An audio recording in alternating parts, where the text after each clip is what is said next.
Ang daming bunga, nakakatuwa. At lulutuin ko ito, lagyan natin ng I guess this one's big already and healthy. degrees again. Yesterday is 99 degrees, down to 97 degrees. I'm hoping. Probably 98. But today, mga nanay, no, katul daw. Nya kay uban-uban man. It's like you're cutting durian. Now this one needs to. It's where they throw down the durian plant. Yes. But So, not the plant, the fruit. I don't wanna stop. Go ahead. Go down there and sit down. I'm already sweating. Okay, ay, wala na. Ni-give up akong anak. Okay, go, go, go. I have to get under Ala, ala. It's okay, it's okay. Go, go ahead, son. Go ahead.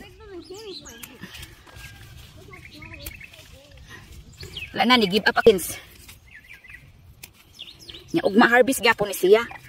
Hindi naman ayaw kasi niyang maiwan doon sa loob ng bahay. Ayaw niyang mag-isa. So,